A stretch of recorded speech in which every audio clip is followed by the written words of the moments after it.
Relay rattles. It shakes. Solid state relay doesn't.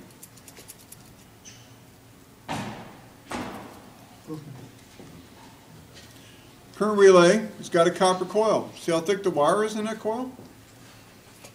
Solid state relay has nothing. This particular current relay is off a Danfoss compressor complete with overload. I'm going to need it back, but I want to hand it around so you can look at it. Now, it's not bad if it rattles. If it rattles, it's fine. And the contact between line and start should be open. It's an open contact. It's an open switch. Now you're going to get test questions. They're going to say, and the potential relay has what type of contact? A, no contact.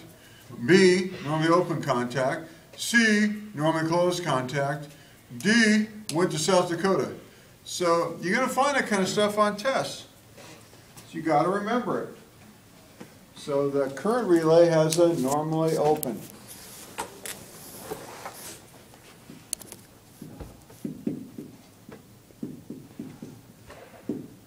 Now,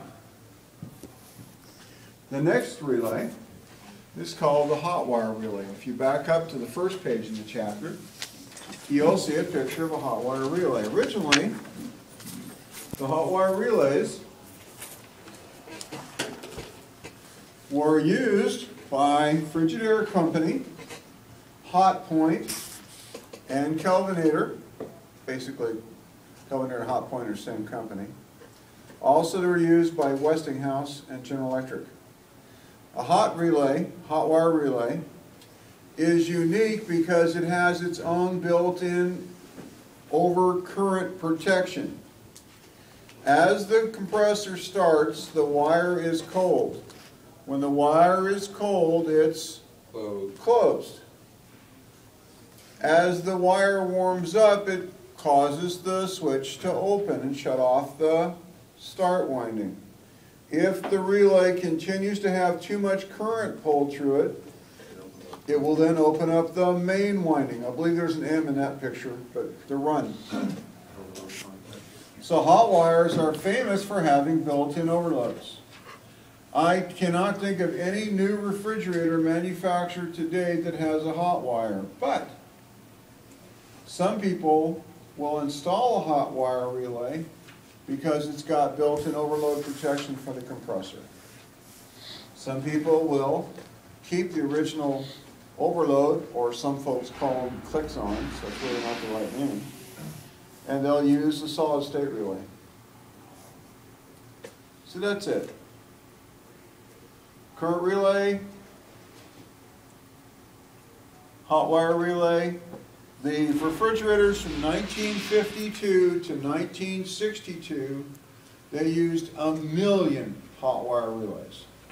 If you got an old refrigerator where the compressor's got fins like a star around it, it's got a hot wire relay.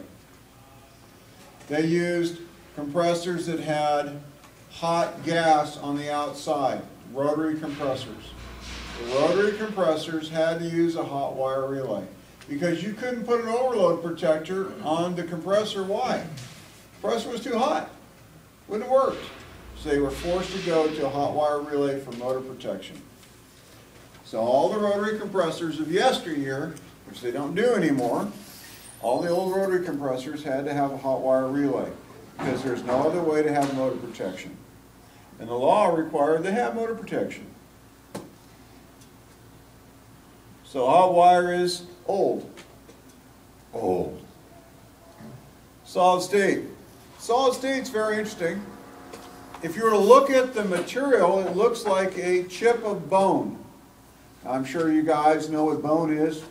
Cattle bones, antler bones. The bone color, it's an off-white color. It's off-white, it's not true pure white unless it's been in the sun and bleached. This material is called a PTC, positive temperature coefficient. What does that mean? It means that when the material is cold, it only has 1 or 2 ohms of resistance.